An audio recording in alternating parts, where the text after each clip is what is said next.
I've always been a logical and curious kind of person. I mean, that's just my personality. I remember when I was little, my parents gave me an electric train for Christmas. And then a couple hours later, my dad finds me in the garage, and I'm throwing the locomotive against the cement floor, trying to break it open. He said, "What are you doing?" And I said, "Well, I'm just trying to figure out how it works." I mean, my parents, because of all the why questions I would ask, finally went out and said, "Here," and they bought me an encyclopedia and said, "Look, the answers are in there. Go look for them. Go find them yourself."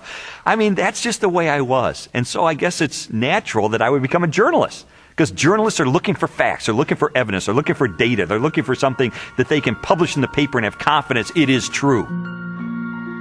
Lee Strobel earned a Master of Studies in Law degree from Yale Law School and is the former legal editor of the Chicago Tribune. He is the best-selling author of several books that explore the evidence for the Christian faith. I guess given my curiosity, it's not surprising that when I was in high school, science was my favorite topic. Because there the teachers actually encouraged me to cut open frogs and find out how things work, which I thought was great. When I was a teenager, I had this deep trust in science, and I think part of it was prompted by the fact that I grew up in post-Sputnik America, where Eisenhower encouraged all young people to delve into science so we could catch up with the Russians. So to me, science sort of represented the empirical, the hard facts, the things that could be proven experimentally, and that was sort of the way in which I looked at life. I thought people who had faith, people who believed in supernatural things like God, I saw that as a sign of weakness because, do you have any data to back that up? In the autumn of 1966, Strobel's interest in science led to a life-changing decision. I can take you back to the exact spot where I was sitting. It was in the third floor overlooking the asphalt parking lot. I was in the second row, the third chair from the front, when my biology teacher recounted in great detail this experiment that had been conducted in the early 1950s at the University of Chicago. This experiment that impressed Strobel so deeply was one of the most famous in the history of science. In 1953, Stanley Miller, a graduate chemistry student, tried to demonstrate how life first emerged on Earth. Miller attempted to reproduce the Earth's early atmosphere. He pumped hydrogen, methane, ammonia, and a small amount of water vapor into a maze of glassware. Then sparked the gases with electrical discharges to simulate lightning. After 5 days, he discovered what he had hoped for: a few simple amino acids, the basic building blocks of living organisms, had collected in the dark residue at the bottom of the glass. Many hailed Miller's experiment as proof that essential components of life could have formed in the oceans of the Earth billions of years ago. The philosophical implications of Miller's experiment were instantly obvious to me. And for me, it was a eureka moment because I heard this and I thought, wait a minute. If you can show scientifically that life can emerge without any outside assistance, if life can emerge just from naturalistic circumstances, then God was out of a job. From there, the acceptance of Darwinian evolution, and full-blown atheism for that matter, was pretty easy. Because if living organisms could emerge by themselves out of this primordial soup without the assistance of any kind of a god or supernatural intervention, then they certainly could develop naturally over the eons into more and more complex creatures, just as Charles Darwin theorized in his book On the Origin of Species. As Strobel embraced Darwinism and its atheistic implications, he was surprised to discover that many Christians believed their faith was compatible with Darwinian evolution. There's no way you can harmonize neo-Darwinism with Christianity. I could never understand Christians who would say, well, I believe in God, and yet I believe in evolution as well. You see, Darwin's ideas about the development of life led to his theory that modern science now generally defines as an undirected process, completely devoid of any purpose or plan. Now, how could God direct an undirected process? How could God have purpose and a plan behind a system that has no plan and no purpose. It just does not make sense. Didn't make sense to me in 1966, and it doesn't make sense to me now. In 1972, Lee Strobel married Leslie Hurdler. 5 years later, Leslie, an agnostic, became a Christian. And I thought, this is divorce. This is going to be the end of our marriage. But all the negative things I expected to happen in her as a result of her newfound faith, they didn't happen. And instead, I saw positive changes in her values and her character and the way she related to me and the children. And I thought, wait a minute. She is attributing this to God. And I don't believe God exists. And so that was the main thing that prompted me to say, maybe I need to really investigate this and get to the bottom of this and determine, is there really any rational way I could ever believe that this kind of a God really exists and really causes this kind of transformation in a human being? And so I decided to use my legal training and journalism training, my scientific curiosity, to systematically investigate, is there any credibility to the Christian faith? Because science had played such an instrumental role in his turn to atheism, Strobel embarked on an investigation of major discoveries in biology, chemistry, cosmology, and physics. His studies spanned more than 20 years and included interviews with scientists and scholars as he sought to determine for himself what these discoveries implied about the reality of a creator. Throughout his inquiry, one question remained constant. Does the evidence uncovered by contemporary science point us toward or away from the existence of God? Two-time Nobel Prize winner Linus Pauling once said that science should be the search for truth. And that's what I wanted to do. I didn't know where the evidence was ultimately going to take me, but I really did want to know the truth about God. And what I found shocked me and it stunned me.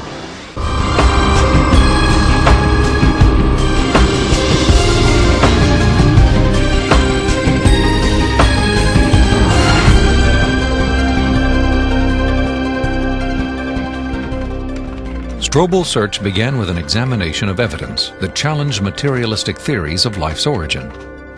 He discovered that this negative evidence contradicted the textbook explanations that had once convinced him the blind forces of evolution could account for the creation and diversity of life on Earth. A good example of negative evidence is the 1953 Origin of Life experiment by Stanley Miller, the one that helped lead me into atheism in the first place. As biologist Jonathan Wells explained to me, Miller's experiment has now been thoroughly discredited. Stanley Miller put together a glass apparatus, and in that apparatus he put a mixture of gases that people at the time thought reflected the atmosphere of the early Earth. And those gases were methane, ammonia, hydrogen, and water vapor. But then the professional opinion of what was there on the early Earth changed. In the 60s, geochemists revised their hypothesis and decided that the hydrogen, being very light, would have escaped into outer space. The Earth's gravity isn't strong enough to hold it. And probably the early Earth's atmosphere then consisted of what we now see coming out of volcanoes today, namely carbon dioxide, nitrogen, and water vapor. Well, if the early Earth's atmosphere consisted of those gases, then Stanley Miller's experiment would not work. In fact, he himself tried it with those gases, and he found that he couldn't produce any amino acids at all. So the experiment falls apart once you use a more realistic mixture of gases in the apparatus. Miller's test has been repeated many times using the correct atmospheric components. The results are always the same. The amino acids that generated so much enthusiasm in 1953 do not appear. Even if Miller's experiment were valid, you're still light years away from making life. It comes down to this. No matter how many molecules you can produce with early Earth conditions, plausible conditions, you're still nowhere near producing a living cell. And here's how I know. If I take a sterile test tube and I put in a little bit of fluid with just the right salts, just the right balance of acidity and alkalinity, just the right temperature, the perfect solution for a living cell. And I put in it one living cell. This cell is alive. It has everything it needs for life.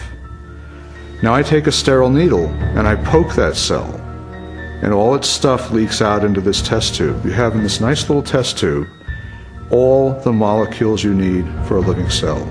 Not just the pieces of the molecules, but the molecules themselves. And you cannot make a living cell out of them. You can't put Humpty Dumpty back together again. So what makes you think that a few amino acids dissolved in the ocean are going to give you a living cell? It's totally unrealistic. Stanley Miller's experiment was not the only unsuccessful attempt to explain how life originated. Beginning with Russian chemist Alexander Oparin's work in the 1920s, theorists have also proposed chance, chemical attraction, and biological seeding from outer space as possible answers. Each has failed to account for how non-living chemicals could have arranged themselves into the most basic components of the first living cell. Strobel's research ultimately led him to conclude that materialistic explanations for the origin of life were deeply flawed. And his examination of negative evidence did not end with the question of first life. He also learned of weaknesses in the most celebrated icon of Darwinian evolution. In Darwin's book on the origin of species, there's only one illustration. It's called the Tree of Life. Darwin used it to explain how every species of animal and plant that ever existed on Earth had evolved from the same common ancestor through small, gradual steps over enormous periods of time. Even though Darwin's Tree of Life is included in virtually every biology textbook published over the last half-century, contrary to what we've been told, there is no conclusive evidence of the common origin of all life.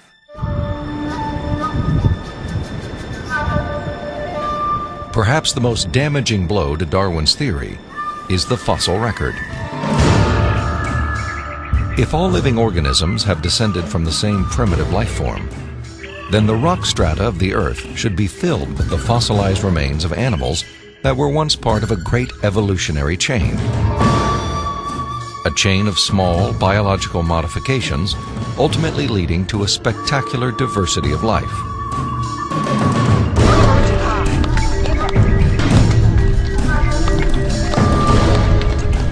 Yet, after 2 centuries of research, highlighted by excavations in southern China, the multitude of transitional experiments, or missing links, that should exist, are conspicuous only by their absence.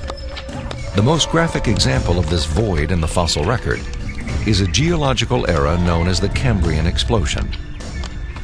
The branching tree pattern of Darwin's theory is actually not seen anywhere in the fossil record unless we impose it with our own minds. So the Cambrian explosion is the most dramatic refutation of the Tree of Life.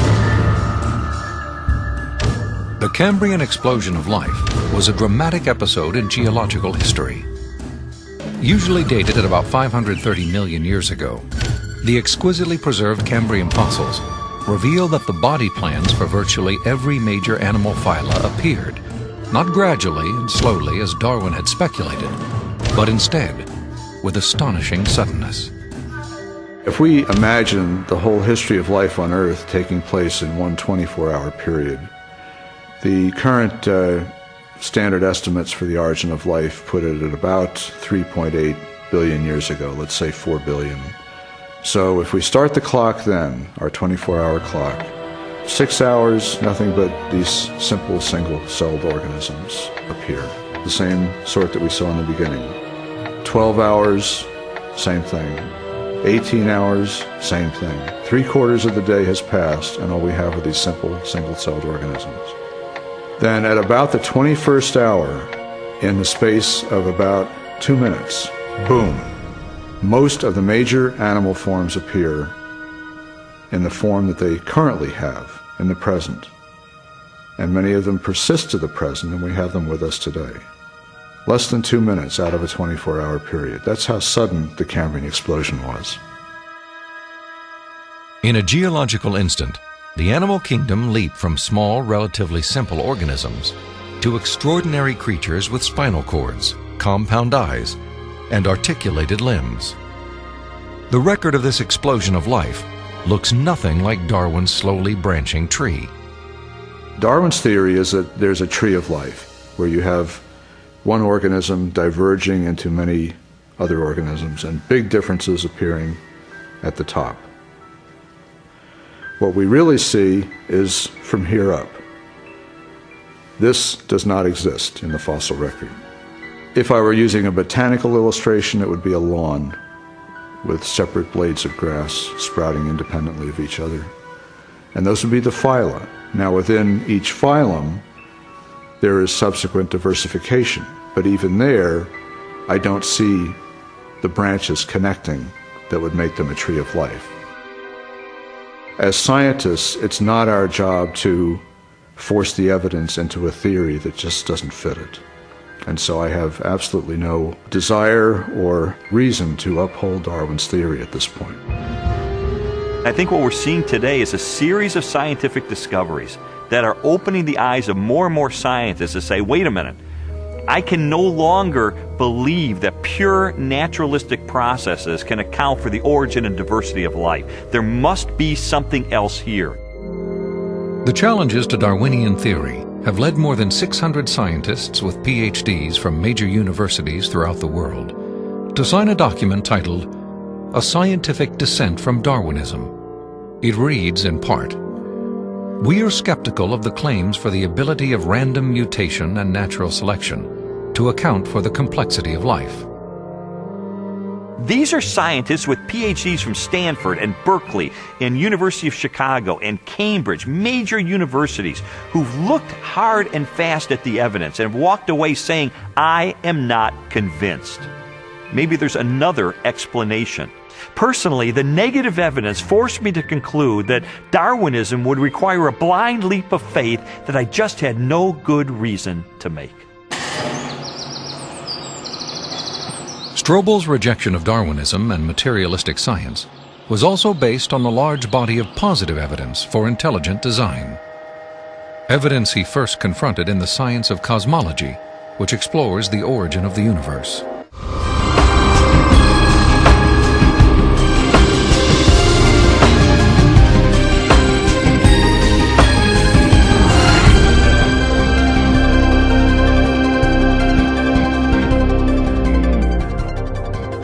How did the universe begin? What is its source?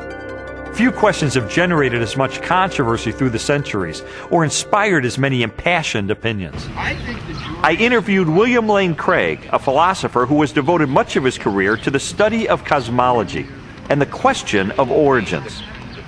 From ancient Greek materialism at the time of Plato and Aristotle up through 19th century idealism, the prevailing view was that the universe is eternal, that the universe never began to exist, that the universe as a whole is, as it were, a static, timeless entity. This belief in an eternal, unchanging universe, for centuries a pillar of Western cosmology, was unexpectedly challenged in 1915 by Albert Einstein's general theory of relativity. Einstein's equations implied a startling possibility. The cosmos was not static, but instead existed in a continual state of either contraction or expansion. Einstein did not like the idea that the universe was dynamic at all. In fact, like almost all scientists at the time in the early 20th century, he assumed the universe was static and eternal. What's interesting and ironic is that he thought he had made some kind of mistake in his equations for the general theory of relativity. But a few years after he developed the theory, a Belgian astronomer named Lemaitre developed a model based upon his equations, which again predicted that the universe was in a continual state of expansion. In 1929, theoretical predictions were confirmed with empirical data. At the Mount Wilson Observatory overlooking Los Angeles, astronomer Edwin Hubble studied light from distant galaxies.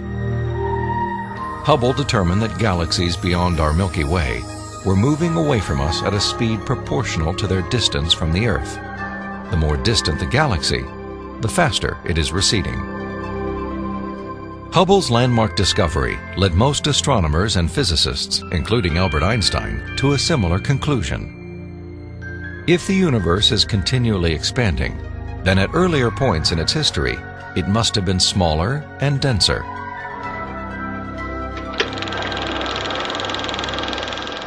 I think a good way to visualize this is to imagine that the history of the universe has somehow been photographed and made into a movie that we could play on a projector. As the projector runs forward, we watch the universe as it continually expands. But if the projector were to be stopped and were switched into reverse to make the movie run backward, then instead of watching the galaxies move farther and farther apart from each other, we'd see them draw closer and closer together. As you trace this expansion back in time, the universe grows denser and denser and denser until finally the entire known universe is contracted down to a state of infinite density, which marked the beginning of the universe. At this point, which cosmologists call the singularity, all matter and energy, physical space and time themselves came into being. This literally represents the origin of the universe from nothing. So the startling implication of Hubble's discovery was the temporal finitude of the universe, that the universe had an absolute beginning at some point in the finite past. During the second half of the 20th century, other discoveries also pointed to a universe with a beginning. These images of the cosmic microwave background radiation document what most scientists now believe is the remnant heat generated during the universe's early history. Background radiation is found throughout the cosmos and indicates its expansion from a sudden, perhaps violent moment in time. This evidence for a finite universe has reaffirmed the conclusion of an ancient philosophical deduction. It is called the Kalam cosmological argument. The Kalam argument is deceptively simple in its formulation. It consists of basically three steps. Premise one is that whatever begins to exist has a cause. Something cannot come into being uncaused out of absolutely nothing. Premise two is that the universe began to exist. And the remarkable development that has occurred is that for the first time, we now have solid scientific evidence for the truth of that second premise, that the universe began to exist. And from those two premises, it follows logically, therefore, the universe has a cause of its existence. Whatever begins to exist has a cause. The universe began to exist, therefore the universe has a cause of its existence. And that points to a reality beyond the universe, a transcendent reality beyond space and time, and therefore non-physical and immaterial, which created the universe out of nothing and brought it into being. The implications of a finite universe, coupled with other discoveries of modern cosmology, have led many scientists to unmistakably theological conclusions.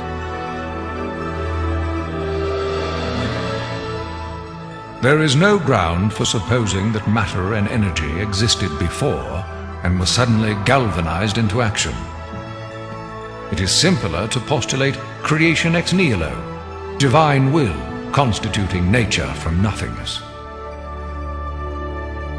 The chain of events leading to man commenced suddenly and sharply, at a definite moment in time, in a flash of energy and light.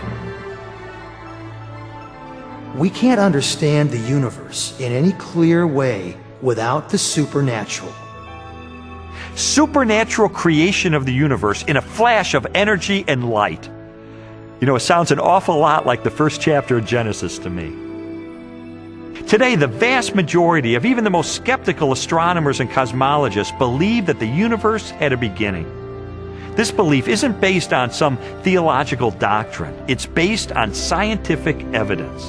And I think if we follow the evidence wherever it points, It points clearly and powerfully and persuasively in the direction of a creator.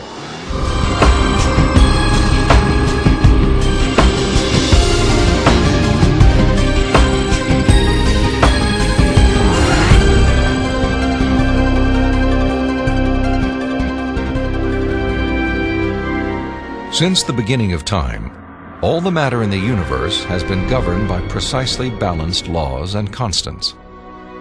During an interview with Robin Collins, a philosopher with degrees in mathematics and physics, Strobel learned how these laws offer compelling evidence for a creator and conspire to make the universe habitable for life. The laws of physics are balanced on a razor's edge for life to occur. For example, if you didn't have something like gravity that pulled matter together, you would never get planets, you wouldn't get stars, you wouldn't get any complex organisms. If you didn't have the strong nuclear force, there would be nothing to hold protons and neutrons together in the nucleus. And so you wouldn't have any atoms, so no chemistry. If you didn't have the electromagnetic force, you would have no bonding between chemicals. You would have no light, and the list goes on. So you need all these sorts of fundamental principles have to be in place in order for life to occur. Wipe out one of those principles, wipe out one of those laws, no life. Strobel learned that life also hinges on the precise strengths and relative values of many different physical constants. One example of this fine-tuning is the force of gravity. Imagine a ruler divided up into 1-inch increments and then stretched across the entire universe, a distance of some 14 billion light years. For the purposes of illustration, the ruler represents the possible range for gravity. In other words, the setting for the strength of gravity could have been anywhere along the ruler, but it just happens to be situated in exactly the right place so that life is possible. Now, if you were to change the force of gravity by moving the setting just 1 inch compared to the entire width of the universe, the effect on life would be catastrophic.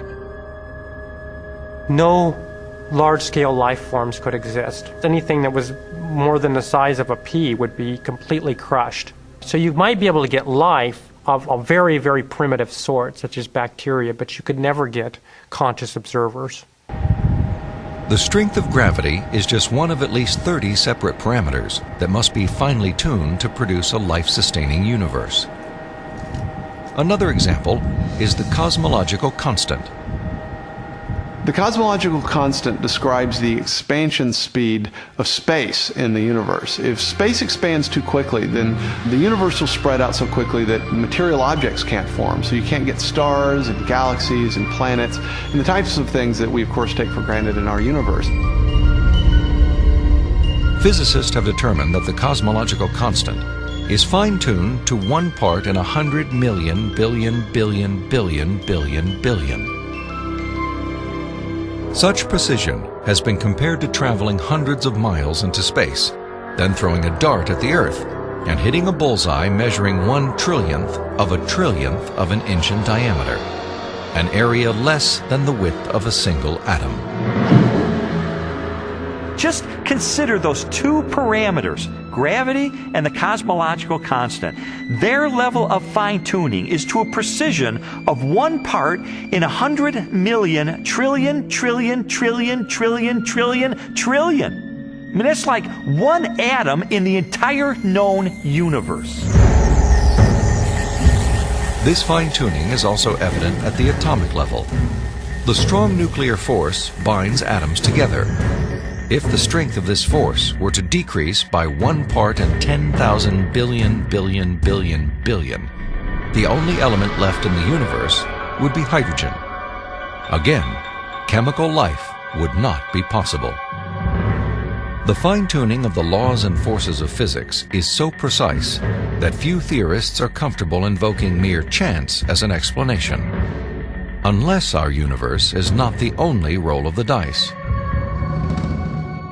if the universe looks like it's fine-tuned for complex life, maybe there's a fine-tuner. Maybe it was fine-tuned for life. And this has certain unsavory theological implications. And so it's not surprising that those committed to a fundamentally materialistic view of reality would try to find an escape hatch. And the most popular escape hatch for this theological implication of fine-tuning is this idea of multiple universes. As its name suggests, the theory of multiple universes proposes that our universe is not alone. Instead, it is part of a vast ensemble of universes, each with a different set of laws and constants. If there's only one universe, then the conclusion that the universe looks fine-tuned because it is fine-tuned is inescapable. But if our universe is just one of a vast set, then you seem to have more resources to play with. Chance gets a new lease on life. I sometimes try to imagine what physicists have in mind that postulate this idea of multiple universes. I mean, what would the generator look like that creates them? Maybe it's like a giant monolith that has dozens of different dials, each of which has to be set to the right physical constant. If we think of these parameters as dials, each of the dials is different. So if you produce enough universes with enough different dial settings, eventually, just by chance, you get one just right. So you might have to produce a trillion universes. But eventually, if you have a generator that's just spitting out just an enormous number of them, then it gets the right dial setting. And then, by just chance, you get conditions right for life. So it's a huge cosmic lottery. That's the idea. It's an interesting idea. I mean, there's really only one problem with it. There's no independent evidence that it's true. Besides, it really just pushes the question back a step, because we could still ask, who built the generator? The suggestion of multiple universes strikes me as a desperate attempt to explain away the obvious, which is that the universe is finely tuned by an intelligence to sustain complex life. An intelligence that must be beyond the constraints of time and space.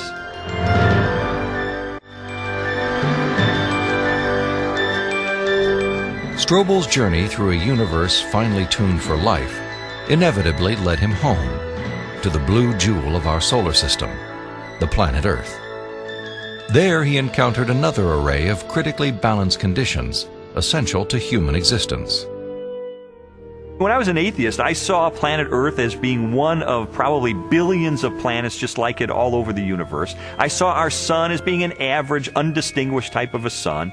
I figured as I looked up at the stars at night that there must be millions and millions of advanced civilizations out there. I just thought there was an ordinariness to our situation. This line of reasoning was totally consistent with my atheistic worldview. But what I learned later is that it's not consistent with what science is revealing about the Earth.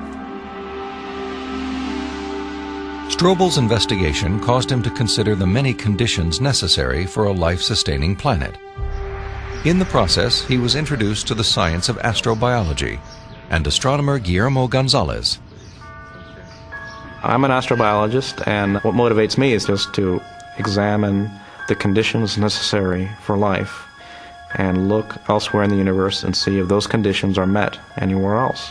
And the answer could be yes, and the answer could be no, and either answer is interesting. For more than a decade, Guillermo Gonzalez has researched the characteristics of a planet required to support complex life. Estimates vary, but a current list of these factors would number at least 20 and include an oxygen-rich atmosphere, liquid water and large continental land masses, a home star of the right temperature and mass, an orbital path that is neither too far nor too close to the home star, a moon large enough to stabilize the tilt of the planet's axis and the movement of its tides, a magnetic field strong enough to deflect the sun's radiation, and a position in the relatively narrow habitable region of a spiral galaxy.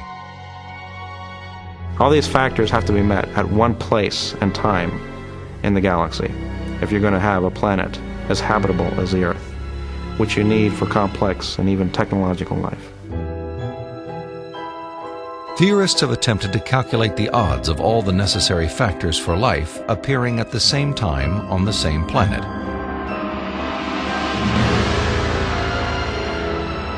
A conservative estimate is 1 chance in 10 to the negative 15th, or 1/1000th of 1/1,000,000,000th. On those terms, even when compared to the billions of suns and possible planets in our Milky Way galaxy, the probability of even a single habitable world appears unlikely.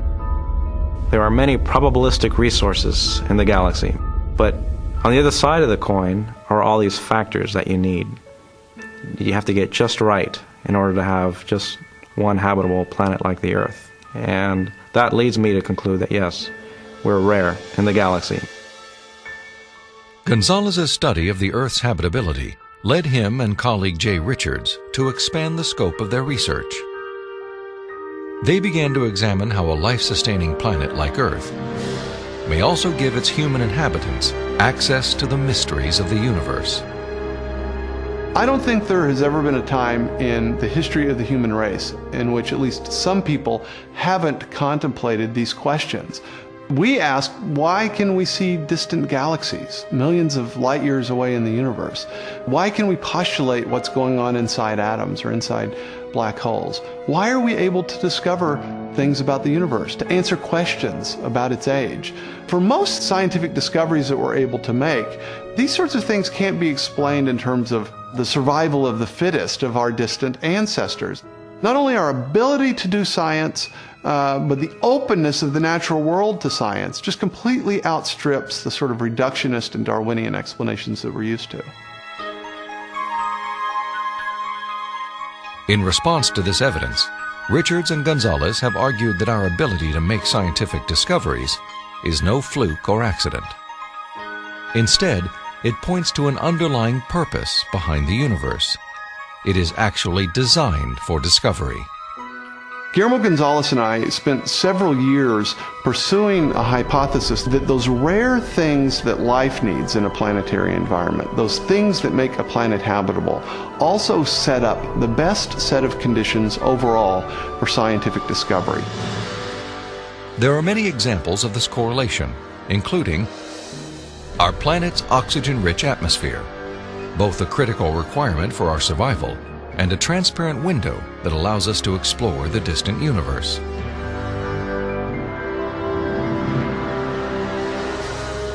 The Earth's precise distance from the Sun and the size of its moon and home star. These factors not only control our planet's temperature, axial tilt, and the movement of its tides, they also ensure perfect solar eclipses, phenomena that have provided scientists with invaluable data about the composition of stars and the properties of light. And our location in the Milky Way. The Earth is positioned between two spiral arms within a relatively small region where life is possible. As a result, we enjoy an excellent platform for clear, unimpeded views of our galaxy and the rest of the cosmos. I think God intentionally created a habitat for us that allows us to see Him through the creation that He has left behind. And this habitat is conducive for us to do scientific research. It didn't have to be that way, but it is. Why? Because I believe that by doing science, we find God.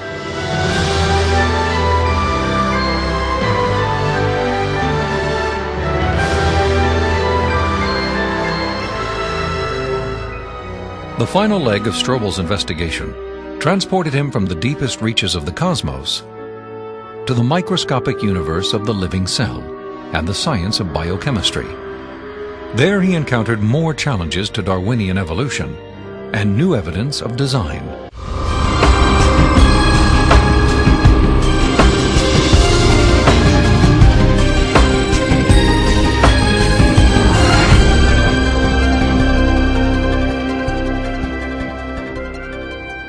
Throughout the second half of the 20th century, spectacular technologies revolutionized scientific understanding of the cell, the basic unit of life. During an interview with biochemist Michael Behe, Strobel learned how this new knowledge has shaken the foundations of Darwin's theory. In the 19th century, when Darwin was alive, scientists thought that the basis of life, the cell, was some simple glob of protoplasm, like a little piece of jello or something that was not hard to explain at all. But with the hard work of science in the 20th century, we've seen that the cell is far from simple. It's got very complicated molecular machines and things that are very resistant to Darwinian explanation. Michael Behe has devoted his career to the study of the design and operation of the cell. He has also written extensively on the biochemical challenge to evolution. Most people have no idea of how small and complex cells are. A typical cell from you or me, called a eukaryotic cell, is probably 1/10 of the size of the head of a pin. And yet in that single cell, there are about 3 billion units of DNA making out the chromosomes. And those 3 billion units make the molecular machines of the cell, literally machines that make the cell work. With computer animation, we can enter the cell. Here, the staggering complexity of its molecular machinery is clearly seen. It's like going into an automobile factory. The factory has a large number of machines. The parts have to fit together in very specific ways to do their jobs, and if things go wrong, the cell is in big trouble. And just one cell is enormously complex, but humans, you and I, are made from trillions of cells, and those trillions of cells have to fit together in the right way and do their own job. Darwinism was a lot more plausible when we were thinking about globs of protoplasm than it is when we're thinking about molecular machines. Each of these biochemical machines is a masterpiece of engineering and nanotechnology. They are essential to functions as vital and diverse as vision, photosynthesis, and the production of energy in the cell. Michael Behe has studied several of these machines, including the flagellum, a remarkable rotary motor. I remember the first time I looked in a biochemistry textbook and I saw a drawing of something called a bacterial flagellum with all of its parts in all of its glory. It had a propeller and the hook region and the drive shaft and the motor. And I looked at that and I said, that's an outboard motor. That's designed. You know, that's no chance assemblage of parts. Behe's reaction was not surprising, especially when the bacterial flagellar motor is animated and magnified more than 50,000 times to display the details of its construction and operation. Howard Berg at Harvard has labeled it the most efficient machine in the universe. These machines, some of them are running at 100,000 RPMs and are hardwired into a signal transduction or sensory mechanism so that it's getting feedback from the environment. It's got some tail proteins which act as the propeller. When the flagellum rotates, these push against the water and therefore push the bacterium forward. And the motor uses a flow of acid from outside of the cell to the inside of the cell to power the turning. The bacterial flagellum has 2 gears, forward and reverse, water-cooled, proton motive force. It has a stator, it has a rotor, it has a U-joint, it has a drive shaft, it has a propeller. It's not convenient that we give them these names. That's truly their function. In all, about 40 different protein parts are required to build a flagellar motor. Half of them are constructor proteins, specialized mechanisms that assemble the flagellum's individual components. Since its discovery, biologists have tried to understand how a machine of such superb design could have arisen gradually, without foresight or plan, through the biological pathway Darwin envisioned.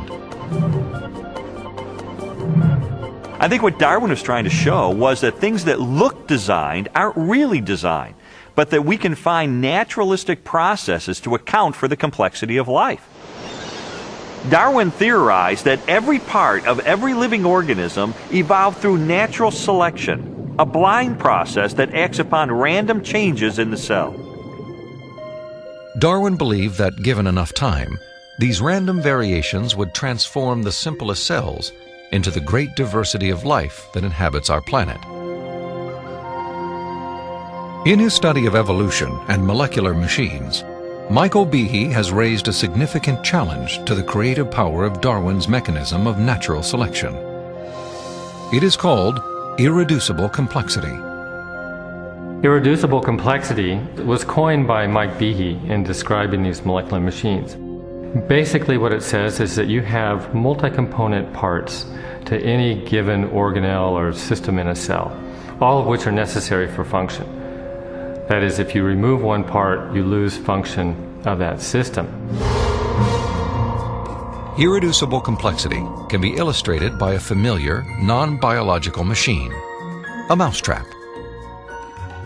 The trap is composed of 5 basic pieces: a catch to hold the bait, a strong spring, a thin bent rod called the hammer, a holding bar to secure the hammer in place, and a platform upon which the entire system is mounted.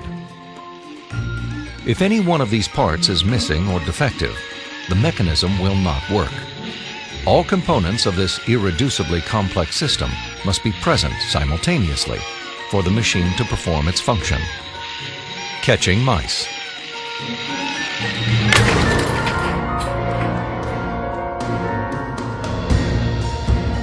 The concept of irreducible complexity also applies to biological machines, including the bacterial flagellum. All told, there are about 40 different protein parts which are necessary for this machine to work. And if any of those parts are missing, then either you get a flagellum that doesn't work because it's missing the hook or it's missing the drive shaft or whatever, or it doesn't even get built within the cell. You can't put something like that together gradually because they need a large number of parts interacting with each other at the same time before they work at all. Without the tools to observe the machinery of the cell, and long before the idea of irreducible complexity, Charles Darwin offered a way to test his own theory. In Origin of Species, he wrote, "If it could be demonstrated that any complex organ existed, which could not possibly have been formed by numerous, successive, slight modifications, my theory would absolutely break down." Darwin acknowledged that if someone identified a biological system that could not have been constructed in incremental steps over long periods of time, then his theory would be invalid. And what Michael Behe and others have discovered is the existence of biological machinery that cannot be explained away by Darwinian processes. Darwin's failed predictions have in fact falsified his own theory.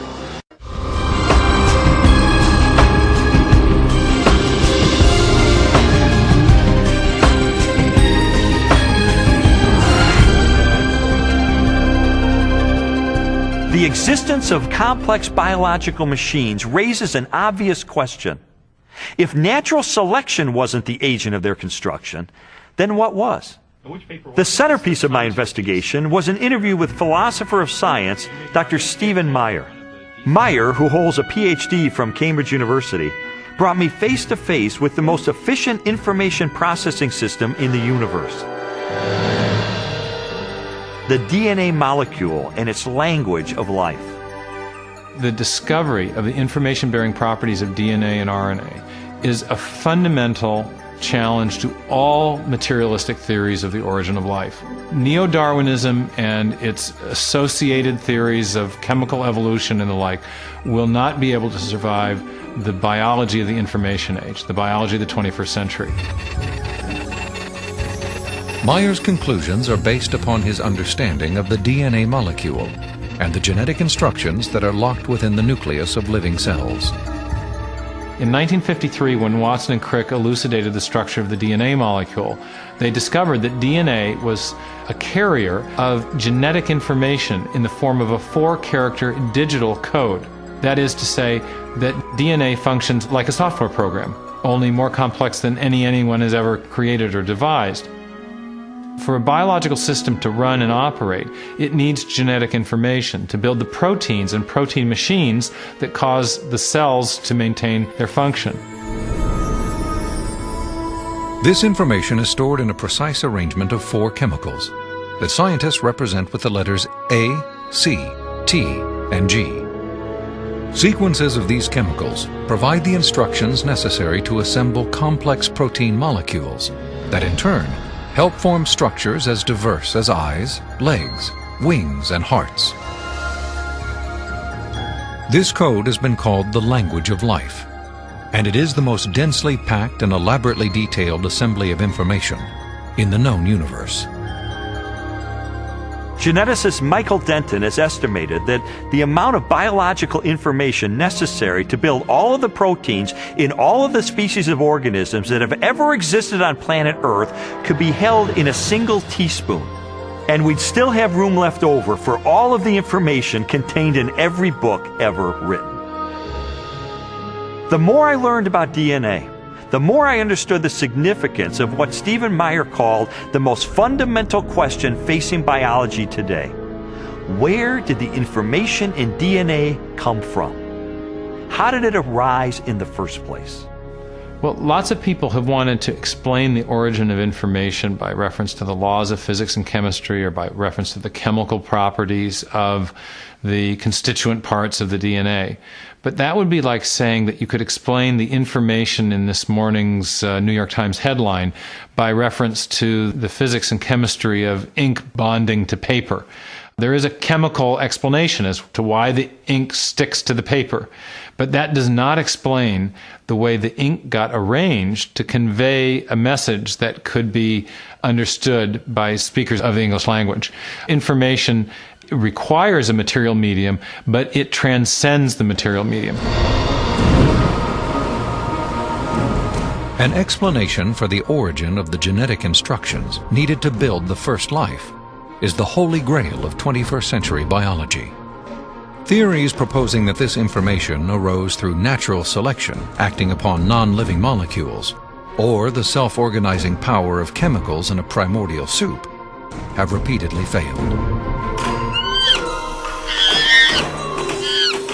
Even time and blind chance, the oft-invoked saviors of implausible biological scenarios, have fallen far short as accounts for the source of the instructions in DNA. Mathematicians, for example, have calculated that a universe filled with monkeys, typing relentlessly throughout the oldest estimated age of the cosmos, would have no realistic chance of producing Shakespeare's play Hamlet, let alone a transcript of the genetic information required to build even the simplest living cell. Based on our uniform and repeated experience, which is the basis of all scientific reasoning about the past, there is only one known cause for the origin of information, and that cause is intelligence. Whether we're looking at a hieroglyphic inscription, a section of text in a book, or a computer software, if you have information and you trace it back to its source, invariably you come to an intelligence. Therefore, when you find information inscribed along the backbone of the DNA molecule in the cell, the most rational inference, based on our repeated experience, is that an intelligence of some kind played a role in the origin of that information. The implications of the scientific evidence, coupled with Meyer's logic, are profound. If we are finding information inside every cell and every living creature, could that not be, in a sense, the signature of a creator?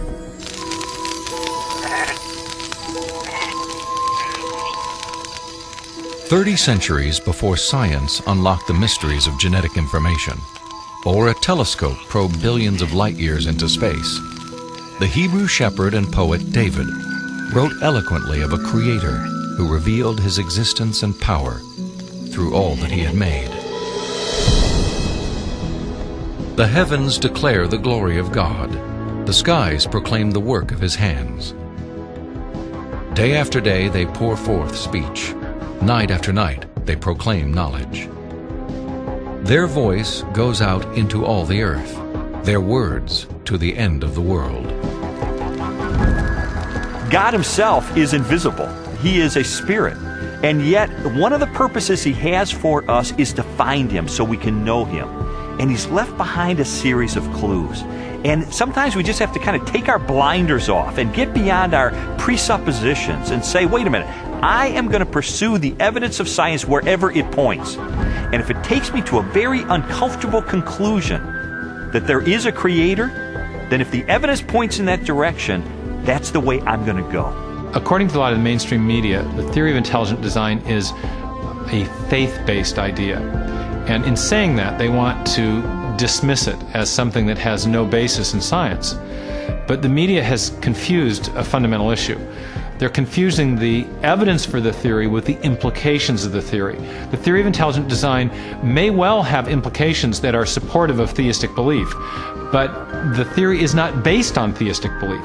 It's based on the discovery of digital code in cells, miniature machines in cells, the fine-tuning of the laws of physics and chemistry, and standard ways of scientific reasoning about the remote past in the history of life. 40 years ago, a lecturer in a high school biology class convinced an inquisitive 14-year-old freshman that there was no God. Ironically, years later, it was an open-minded investigation of scientific evidence that led Lee Strobel to belief in a creator. One of the most interesting things I've learned as I've gone on this journey of scientific discovery has been that you don't have to commit intellectual suicide to come to the conclusion that there is an intelligent designer. Because today, science is pointing more directly and more powerfully toward a creator than any other time in the history of the world. I was trained in journalism and law to respond to truth. I had to take a step of faith in the same direction that evidence is flowing, which is logical and rational. We do that every day of our life. We make steps of faith based on the evidence that we perceive. And so it was the most logical and rational step I've ever taken to put my faith in the creator that science tells me exists.